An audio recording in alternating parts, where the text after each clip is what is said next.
Again, Kevin, you're the ambassador for mental health. You're also a passionate ambassador, just like I am, when it comes to leaving no trace. You know, we see garbage everywhere we go. And a lot of places we fish are a little bit out of the way. And of course, any roadway that goes to a dead end or in the bush or amongst high leaves that's a little bit away from prying eyes is a place where garbage always builds up. And I'm complaining and pretending like it's not my job to pick it up. I've taken it upon myself to do the job and feel good for doing it. And not leaving it for someone else to take care of. It's my job to take care of it along with everybody else that sees it. So, well, it's nice, again, that you've taken on the job to really make a point with the CCS and anybody else that's willing to listen about it's all our responsibility to keep it clean because we appreciate it so much. Yeah. We enjoy it so much. And we want something left for our kids and our grandkids and everybody else that can appreciate it as much as we can. So, tell me where it all started with you. Oh, it's a lifetime. I hate garbage. I hate seeing garbage. I can't stand seeing people that litter. And for me, I never littered, but I had no problem flicking a cigarette butt, not knowing the impact. And we never thought that was litter. And through this journey, it's educated me more now, and now I realize where I may have made mistakes in the past. But we're only human. But basically, to sum it up, a lot of the fishing where I started fishing in my adult years, anyways, was at a creek near my house. And there's a nice little bridge on a street, and it was not uncommon to show up and see worm containers and empty Red Bull cans, sometimes a diaper, sometimes hooks, fishing line, water bottles. And it made me mental. So I could feel my blood curdling, and it bothered me. Now, there had been a few times where I'd seen it pissed me off, and I just let it piss me off. And then I'd run into it again, and I'd see people litter, and I'd say, hey, you leaving your shit there? What are you doing? You gonna pick that up? But I didn't do anything. Then the odd time, if it was right exactly where I was standing, I may have grabbed it. Then comes the Canadian Carp Society, and it's always bothered me, and it had to do with meeting you, and basically the story goes that long before we reconnected on the river, I had met you on a beach in town, and I remember before I'd met you there, I had showed up a few times, and the garbage was atrocious. There was garbage everywhere. And then one time I'd gone, and this is before I was involved with the Canadian Carp Society, this is before I fished with you, the garbage was cleaned up. And I thought, holy shit, this is kind of out of the way, and must have been the city. Somebody must have cleaned this garbage up. And I thought, wow, it's a breath of fresh air, But then out of the corner of my eye, I look, and there's this sign.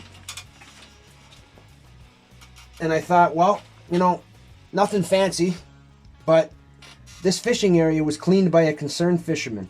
Please respect the effort made in keeping this area cleaner than the way you found it. Thank you. So I thought, shit. At that time, I'll never forget it. I appreciate it because I saw what a shithole it looked like before.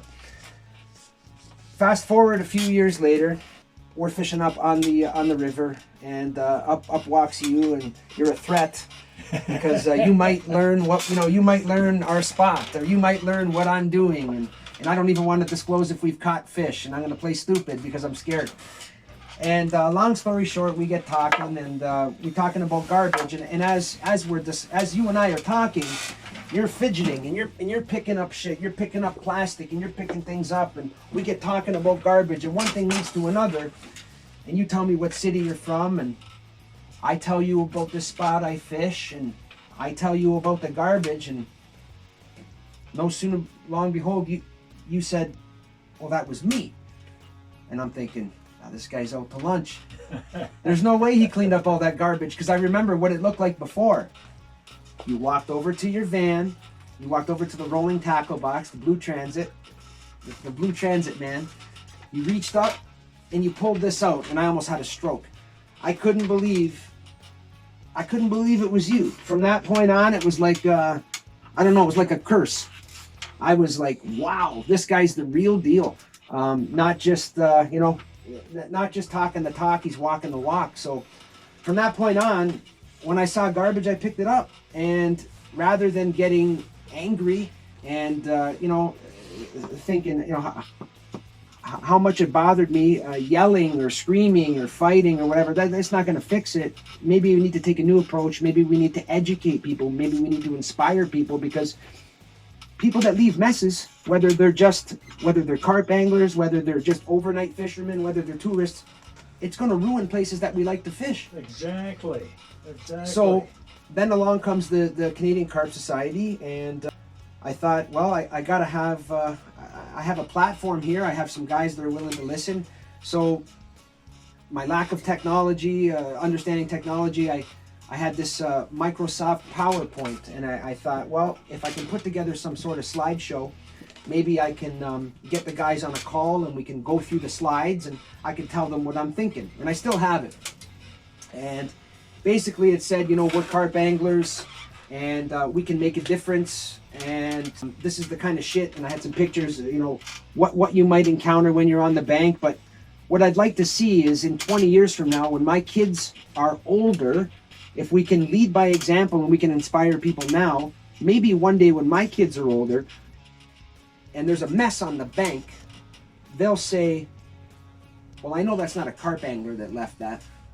So I thought, well, let's see what we could do. And then I had some ideas about maybe as a group, collectively, we could promote this. Maybe we could have a garbage collection, whatever. One thing led to another. It's the Leave No Trace campaign. I never would have expected the feedback and the momentum it got on social media, the Instagram, Facebook. It's come so far now that Simon from Carp Kit, when he sends out an order, every customer gets a Leave No Trace sticker with a garbage bag in their order. So talk about the message getting out there. Far-reaching. Absolutely. Exactly. It's really got gained momentum, and it's truly inspiring to think that a little discussion and a little frustration and meeting you, and all of this coming together with a PowerPoint, having a platform like the CCS to be able to promote this on, it's really done well, and it's only inspired me to push further. So yeah, Reg, I honestly am beyond grateful to have met you and to because I really truly was inspired. And I even when we were looking at articles on the CCS, I wrote an article and I called it a concerned fisherman. That was my thank you to you, because I truly I don't know that I ever would have been as passionate if you didn't put a spell on me on the Upper Niagara River. And it's now it's bigger than I ever thought, and it seems to be contagious. Well, that's the thing. Yeah. Like I was going to say, the power of example is so infectious. Yeah. Whether you say it or not, just the power of going through the motions. Yeah. People notice. Yeah. And like you said earlier about helping one person with mental wellness. If you put a bug in one person's ear about the garbage, maybe someday they will pick it up. And it's self-satisfying. It is. You got to turn it around, and you can't keep complaining about it and expect someone else to take care of it. But when I started taking care of it myself, it's so self-satisfying. And when I look at an area after I'm done fishing and I walk back, I am so proud of myself. And I don't care who saw it, and I don't care who hears about it. I know I did it to make myself feel good. And that's the bottom line. It's really, for me, it's really something I can get behind, because it's for the right reasons.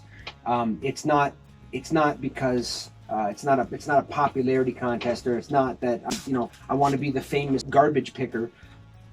I get behind things that I truly believe in or that I truly feel. Example, the mental health piece, and I bring some experience to the table. And with this, I'm passionate about it, man. But I have you to thank for helping me get to where it is, and honestly, for this whole Zero Garbage, Leave No Trace campaign. And just see, just look at, I'm sure it's the same with your kids as it is with my grandkids. Now they see it as a game. It's something to do. Yeah. Whenever we go anywhere, my grandkids will ask me, Pepeo, do you have a garbage bag? There's some garbage there. We should pick this up. We should pick that up. And then, well, I compliment them for doing that. Yeah. And it's a way of life with them now.